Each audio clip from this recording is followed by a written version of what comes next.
Oh, good afternoon, everybody. Welcome back. Please have a seat. Nice to see you, Nick. It's good. God, I love the serial founders in the room today. Very cool. Excellent. Welcome back. This is Elite Business Live, second half of first day. I've been getting some lovely messages over lunch from friends and colleagues saying, great, you're getting to meet Koru Kids and Huel and all these amazing companies. So thank you to all of those who have been sharing EBL2020. Do you have a good lunch break? Yes? Yeah, we met some good people. I've had some amazing conversations, I must say. One of our guests today is about to launch a clean tech jobs company. So if you want a business with a bit of meaning, it's going to save the planet. I've met somebody who's behind the UK Property Awards. I've met someone who's designing a whole new way to teach young people what they need to know to tackle the world around them. So just looking around at some of the guests in the room has just been genuinely inspiring for me. So thank you. And thank you to those who've been tweeting as well. I liked a point earlier made by Timo from Gusto, being proactive about how we find talent. And so we're going to go through the rest of this afternoon, but just to sow a seed now, when I started my first business about 20 years ago, I wrote, and in fact I put in a phone call to an entrepreneur who was just really motoring already then with his conveyor belt sushi bars. Any ideas? Simon Woodruff, Yo Sushi. And I put in this mad call to him, just asking for a little bit of his time. And the next day he called me back. And that meeting led to a complete uplift for me at a tough time, but also to meeting my next business partner. And Simon introduced me to my next business partner. So the sowing the seed today, who could you meet over the next couple of hours here at Elite Business Live? Is it your next investor, your next client, your next comrade, your next friend? Who knows what could be bubbling away. So thank you for showing up today, and particularly if you're tuning in online as well. Now, this next session, I'd really love to be driven by some of your questions as well. Very proud to welcome up Deri to the stage for the second time, but Deri Llewellyn-Davies, for those of you who don't know, if you Google Deri, not only does it complete afterwards, when you type in Deri Llewellyn-Davies, it says net worth, which is always interesting, isn't it? Sometimes it just says married. We don't know what it means. He's known as the strategy man, and rightly so, because he's walked the walk, he's built and sold multi-million-pound businesses, but he's also advised over 300 boards, as I mentioned earlier. I'm always interested in his take on what for some of us can be quite a challenging subject on the finances, when we're growing, how we're growing, who we go to when we grow. So really get us thinking about financial decisions that fit our business plan. So this is a thought starter after lunch, who better? But in his spare time, when he's not climbing some of the world's highest mountains, he's here face to face with us today. Please give it up for, well, he's the founder of the BGI Group. To me, he will always be the strategy man. Please welcome Deri Llewellyn-Davies.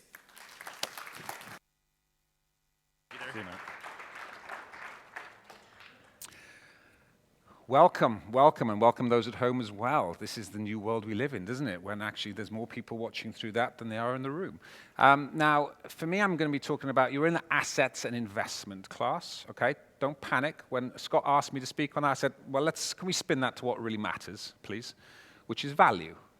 Value of your business. Is anyone interested in that? Is that a good topic to have a proper conversation around? And what is the true assets that you really want to build? And more importantly, how do you measure them? How do you know? So what we've actually built around, what I have learned in the last 25 years of business, is there's one word that drives an emotion at boardroom level. And it's one word we all want, and one word we have very little of. That's certainty. So if we're going to be talking about building assets, let's not build mythical ones. Let's not build smoke. There's a lot of that there. My first business was in 1998. I was in the dot-com startups when I built Simply Business. Anyone around from those years who built businesses in the dot-com? Drew, I know. Wild days, huh? Now, I was worth a fortune, apparently, back in those days, on paper. And now I know, 25 years later, I know that that was missed. I know my ego was too big for myself. I thought I knew what I was talking about, and I did not seek help. Those were wild days, and it was mythical. So I think I've got a little bit more knowledge now after all those businesses I built and the boards I've advised. But what I actually will talk about a little bit more today is the data behind it. So you don't have to believe me. I'm a Welshman, so most of the English people in the world won't trust me anyway. So let's just get some data behind what we're talking about. But before I do that, let's talk about what certainty means. What does it mean to you? Right? The first question is, are you certain in your business right now? How certain are you? And what are you certain of? Because that's what we've got to address today. So this should take you back for a moment. 11:56 a.m., on that date in 2015, I found myself here. That's the north face of Everest. It's the Rombok Valley. It's the highest valley in the world, and it's the final stretch before you hit the North Ridge. That's a big day. 10,000 hours had gone in previous to that day. I'd already climbed 5 of the highest mountains in the world as I build up to that. If you're not putting business in terms of mountains at the moment, please do so. When I'm building mountains, I'm building businesses. It's the same thing. So use this as a metaphor in your mind. I built multiple mountains at this point before I step onto the big one. It was a blue sky day. If you can look at that, that valley is stunning. I was sitting there, I was taking an infamous selfie. Little did I know what was coming next. And you could see my pack is still on my back at that point. That's 6,500 meters high. North face. That will become very relevant in a minute. I took my pack off my back. I went to put it on the floor, and the world moved. I hit the deck. I held onto the rock with my bare hands until I drew blood, and I rode a bucking bronco. And the bucking bronco was Everest itself. Now, some of you might remember what happened then. It was a while back, and the news blew over. But I found myself in the epicenter of the worst earthquake the Himalaya had ever seen. And we were the highest men in the world at that point. That's a bad day to be the highest men in the world. And on that day, that was the deadliest day on the mountain of Everest, which is a pretty big statistic. And just to put that in context of numbers, 9,000 people died in Nepal that day. So, what happened next is the real story. But in that moment, what came next was all guided by how much certainty I had. And I'll tell you what happened at the end. But the question is the certainty in that moment didn't come in that moment. We don't just get certain. You build certainty. You learn certainty. You evolve into certainty. So in order to do what I did next, it took the 10,000 hours before that point to be as certain as we were. Okay? So if you're not certain in your business right now, it's okay, but you've got to go to work. And that means we've got to go to work on what actually matters. So let's talk hope. Hope in context, we all know the failure rates of business. It's bonkers, right? Now, we particularly specialize in the kind of 1 million. I'll argue with my CEO on this one. He says 2 million to 20 million. I'm kind of 1 million to 50. But that's arbitrary, right? It's the scale-up journey. Now, the growth rates and the failure marks below the £1 million mark are crazy. Hands up in the room who's above 1 million, who's actually punched above the £1 million mark. And by the way, be proud. Don't go, be proud. Right? Now look around. It's not as many as you think, is it? Because it's a hard journey. I honor all of you who's broken that barrier. But the skill set that takes you to that point is not the skill set that takes you to the 10. And the skill set that takes you to the 10 is not the skill set that will take you to the 50. And therefore, we've got to have a couple of truths in the room today. So if you don't mind, yes, I won't fluff you. We'll get straight to the data, and we'll work out what works, right? So I'm interested in, particularly, we're talking about the 0.4% and the 3%, which is just as soon as you punch above 1 million, what happens next? All of those in the room below 1 million, good news, you're going to get the heads up early. Just fix this stuff early, all right?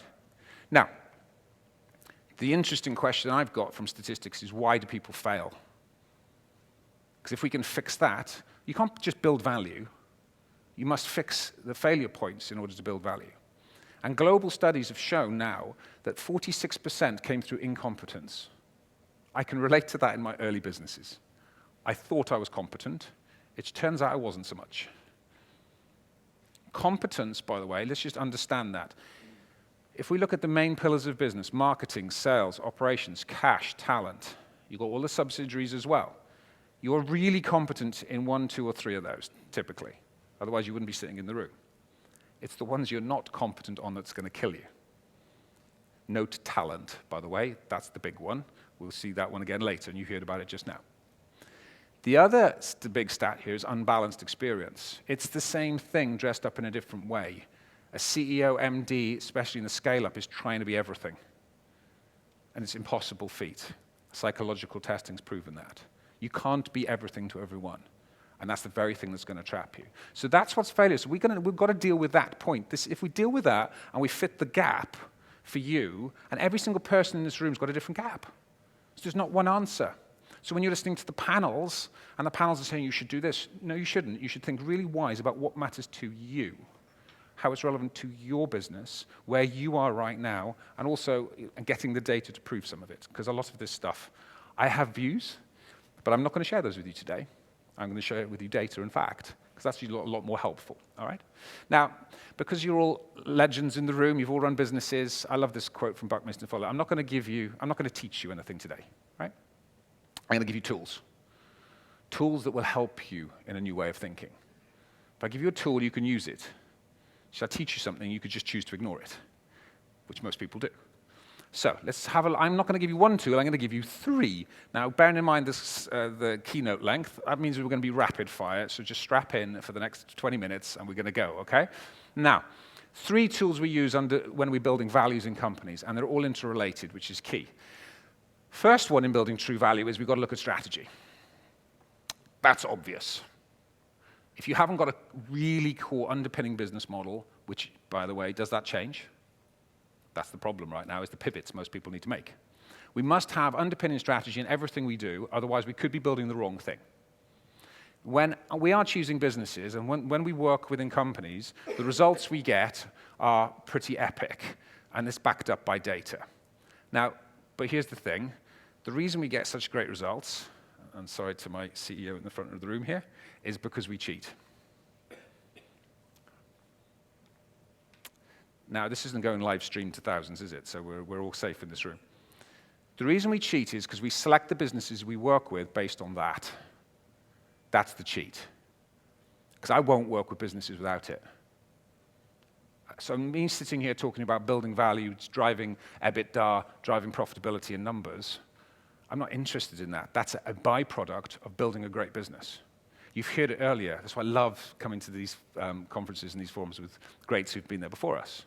You've heard it, haven't you? I built a business. The guy from Huel, is he still in the room? At the back there. So did you hear what he said earlier for those who missed that? He said, I built the first business. I made loads of money, but it didn't really float my boat. That's what happens, by the way. If you build the wrong thing, you're left flat. If you build the wrong business, so helping you just build value in something you're miserable at is a really pointless exercise. For me, life is too short. So if we're going to build value, let's build the right thing. And by the way, if you are already building a crappy business, that's fine. Let's get you out, right? So you can go off and do the right thing next. But if we don't address that bit, we've got a real problem. And its value starts right there. By the way, you start to see talent is attracted to that now. The whole world has changed. And by the way, that has shifted in the last decade, massively. You cannot lead without this anymore. It's not a fluffy byproduct. It's statistically proven. Now, let's talk about why just briefly. If you're going to do crazy stuff like I do, like climbing the highest mountains in the world and running across deserts, that's the Marathon des Sables in 2007. If you're going to do stuff like that, you need to know your why really clearly. Okay? Because otherwise you're going to have a bad day in the middle of the desert. So we did global statistics again. We pulled from about 16 different data points of why do people set up business in the first place, and why do they stay. Now, just quickly on that, what's your why? Yours going to be one of these 6, or possibly all 6, or you can choose 3, your choice. People build business for passion, freedom, more money, more time, serve the world, or less stress. I'll explain that one. That's what the stats showed, in that order of priority, globally. I would bet on the top 2 all day long. As you go down the list, my bets are coming off, my odds are going higher. Passion leads the show. Now, the big question is for the startups in the room, you might still be in that delusional land, right? Sorry about that. Now, the veterans in the room, you'll see them chuckling around the room as we now reveal the big reveal of how businesses actually work. Because you come in for those reasons, and what happens is you lose your mojo, you do everything, you pay yourself last, time, blah, can't serve myself, and poof, right? Does anyone relate to that? Yeah. So let's just be honest about things, because if that's the reality, something's gone wrong, hasn't it? Something's broken. If we don't fix the break, then we've got bigger issues coming. Guys, tech guys, I've got no timing up here, by the way. So I'll go all day long, so it's up to you. So this is a sign that you're in the trap. If those things are starting to kick in and you're having a chuckle to yourself, you're in the trap, right? And there's one key thing of the traps, particularly in the 1 to 10 million pound mark. It's the bounce. It's the flat line. You do 3 million, you do 2.5 million, you do 3.5, you bounce. And it happens for years, and it's incredibly frustrating. Don't worry, if that's you, it's normal, and it's the sign that you're in the owner's trap and you haven't broken through the value barrier. It's just and it's frustrating. Anyone felt that before when you're bouncing and you're in flatlining? It's normal, and it's a part of the value build, okay? Now, our stats have shown us now where are the 2 biggest failure points in in strategy. Now, we run the certainty scorecard. You'll see it. You can go online. You can check out how certain you are in your business. It'll show you you're 62% certain right now, and it'll tell you why, right? That's why I like numbers. By running that scorecard hundreds of times across hundreds of businesses, we also now know for sure, which I could have told you before anyway, but we are for sure where the weak points are in business. And the 2 weak points in building business certainty is strategic execution in the 90 days and the measurement. That's the weakness. Businesses, and by the way, here's the kicker, for the businesses who actually score them, now we will drive certainty up, that's the whole point of what we do. But the businesses who scored themselves highly, and there's one business we work with at the moment who scored himself 100% certain on the numbers, the indicators, that was working with us within 3 months, their certainty was down to 21. Why? Because they thought they knew the numbers until they got really shown what numbers they should be looking at. Back to the bias. If you're financially back, if you've got financial background, operations background, you'll be great on those numbers, but you'll be rubbish at sales and marketing. Does that make sense? We must have numbers across the whole business, bringing in the whole data, otherwise we can really miss the point. Now, value number 2, the value builder system. Now, this is something we've imported from America. We've got hundreds of data points, thousands now, in strategy, in certainty. Value Builder has 45,000 data points. So we've brought them in from the US, we're partnered with them over here, just so it actually backs up our data and gives even more depth to our data. Now what Value Builder tells us, and it's a system, it shows you the value of your business and how it will drive up if you do certain things, right? And there's 8 key drivers to this. I'm just going to share 2 with you, but here's why it's relevant. If you can drive the value index up beyond 80%, you will sell your business for more. Don't think, if you're sitting there going, I don't want to sell, that's fine. You'll be exit ready. Anyone in the room thinking, I'm never going to sell, so therefore I don't need to prepare for selling, you're going to sell when you die. And it's coming. Right now with coronavirus, who knows? Probably faster. I don't think so. I think I'm bulletproof. Balls to coronavirus, that's what I say. But you've got to just focus on, if you get sick, or if anything happens to you, your business will go poof unless you build it well.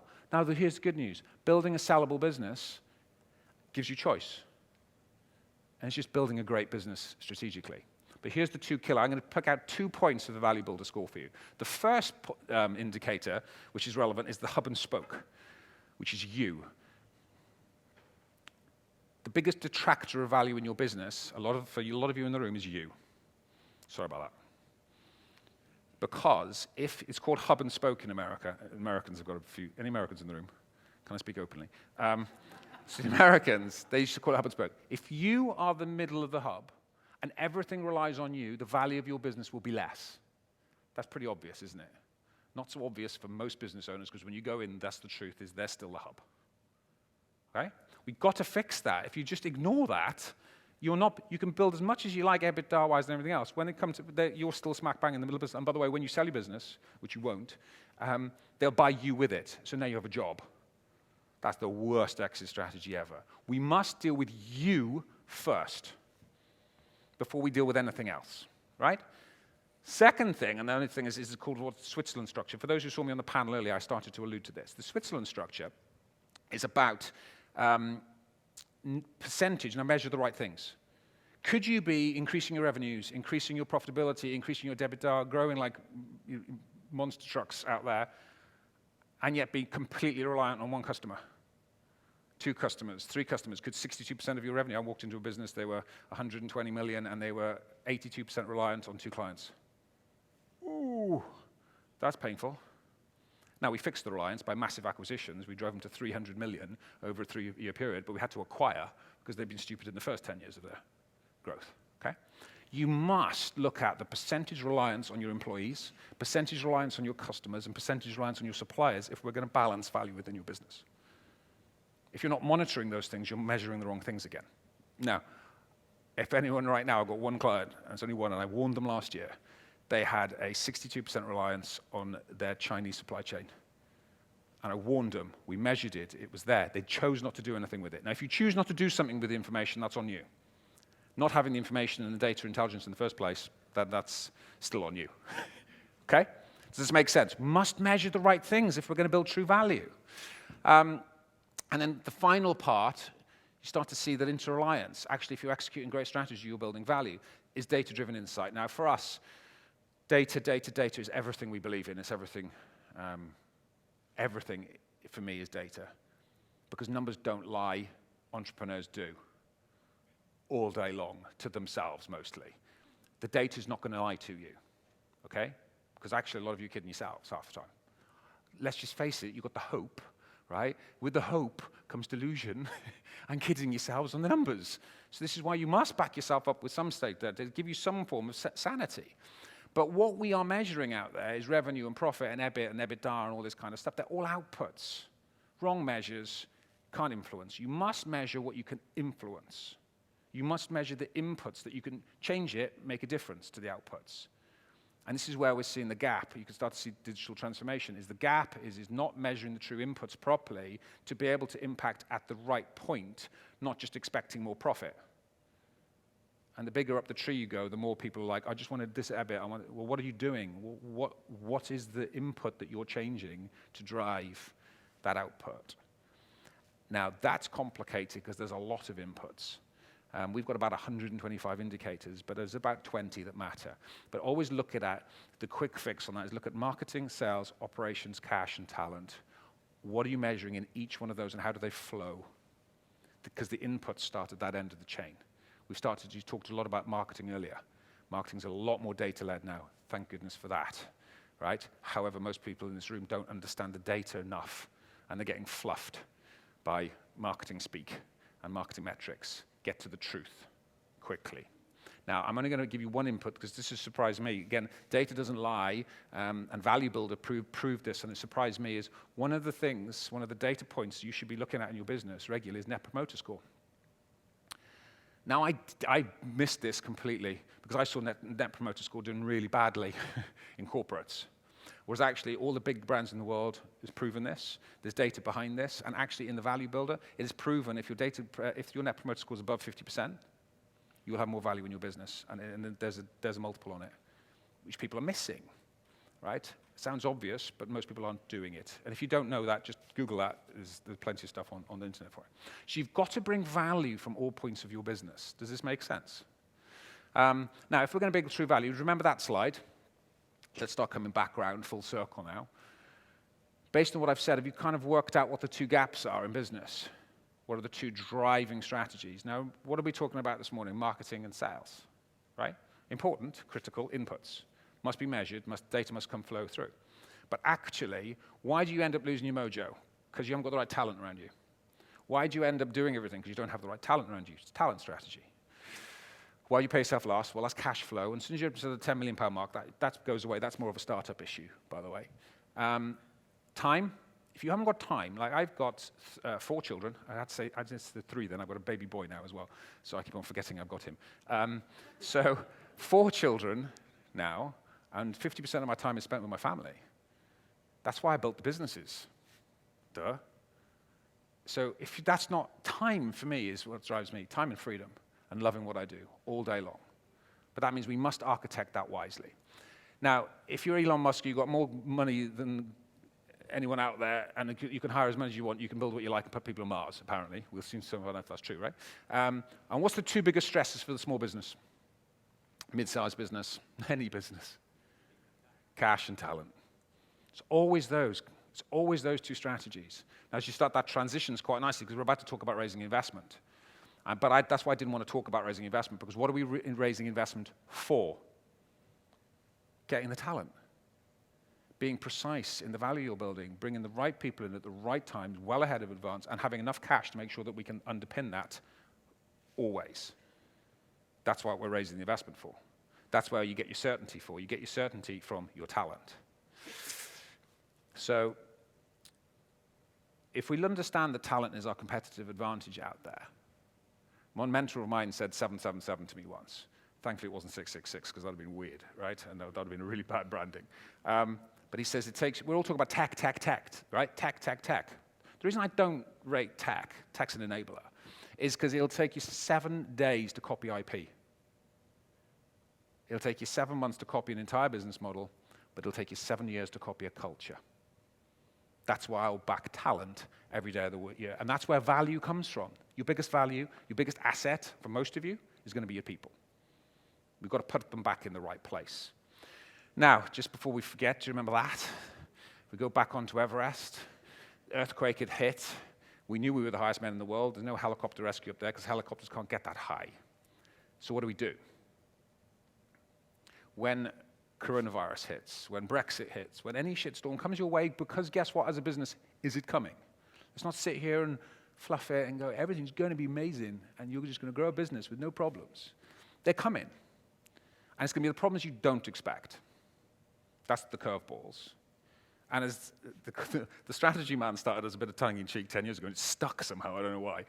But it's always the strategy you don't see that hurts you the most. You can be the smartest people on the planet, but you've got to work out what you can't see, where your blind spots are. The reason we stood there on that mountain, that was the day before. And I show you that slide because that's the greatest team in the world. I had the best talent in the world to climb that mountain. Neil Lawton up the front there, he's one of the greatest adventurers on the planet. He guided Bear Grylls up Everest. You've got the greatest high-altitude doctor in the world there. If you're going to go for Everest, you may as well just go for the highest black tie dinner party in the world whilst you're there, world record attempt, and bring Sat Baines, Michelin star chef, with you. Top talent. And that man at the front is Pemba Sherpa. He's the most important man on the mountain. He's the greatest Sherpa alive.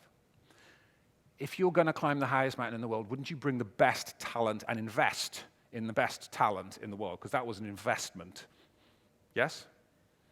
We should be treating our companies exactly the same way. Every single person matters. Every piece of talent matters through the whole organization. That's how you build true value. And that's how you get certainty.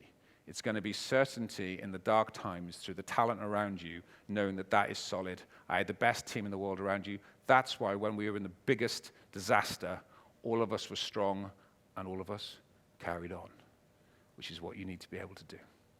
So on that note, I think we're up for Q&A. Are we, Ollie? Right. Thank you very much, Deri. Okay. Now, Deri, actually, I've got more questions for you, Deri, but I'm actually, unless anyone's got one off the top of their head for Deri, a question, because we have got time to ask more questions in the Q&A. Yes, Drew. Not from him, not from him. Yeah, exactly. You can't filter your questions. Just so we're all clear, I've known him for years, so if he's about to stitch me up, you know where it's coming from, okay? Andrew Ellis. Afternoon. Deri, another fantastic speech. Thank you very much, Keynote. I want to talk about luck, because a lot of people say the harder I work, the luckier I get. And you on the mountain were also very lucky, because you were on the right side of the mountain. But can you talk a little bit about the effect of luck on business? You're 100% right, and it's a great metaphor. So luck does play out in business, 100%. Obviously, I got a very limited time to Keynote today, but there's a big backstory to this, as you can imagine, right? And I've played it out with your beautiful world. But I was climbing the north side of the mountain. In the south side of the mountain that day, that's where the 90 people died. I chose to climb the hard side, by the way. There's an irony to that. The north side's difficult. The north side goes into China. The north side's got more technical. That's why you don't climb the north side. So by choosing the most difficult route, I'm standing in front of you today. Now, that decision peeled back years. And it's interesting. I talk about pivot points in business, right? You make a decision, and it's not until years later that pivot, you see it through. So is it hard work? Yes, absolutely. Is it 10,000 hours? I love the 10,000 hours to mastery. I'm not a get-rich-quick by next Tuesday. I'm not a hack this and hack that. And it's like, no, I'm not that guy. I'm about, do you know what? Building a business, it takes time. And this is why most of you have done it multiple times. Guess what? I got it right on the fourth, right? And now 300 boards later, I kind of know what I'm talking about a little bit. But I didn't in the early days. And how should you and how could you? But there was always luck along the way. However, the more you work, the more certain you become, the more you balance your skill set across multiple areas, the more you get wise people around you, the more certain you become, and the more you're ready when luck strikes. And that's the key. Luck doesn't just strike, you're ready when luck strikes in business. Like right now, I've got a few clients who are absolutely killing it because they're big traders. They've just traded in toilet roll. And I got a phone call Monday, Deri, can you broker anyone from toilet roll? I'm like, what? I'm like, yeah, seriously, we've got like a billion in Turkey. We're good to go. We can trade it. We can have ships going. And I'm like, oh, there's always an opportunity in every storm. But they were ready. After years, though, Drew, that's the point, isn't it? After years of experience, 10,000 hours, you're ready for the luck. Crikey. And finally, they're going to clean up. Right, there you go. They are. Now, thank you very much, Deri. Can we have another round of applause for Deri as he takes a seat here? We're going to get one more chair up onto the thing. You're talking about right place, right time. You're in the right place at the right time. Yeah, please, chair number one, please.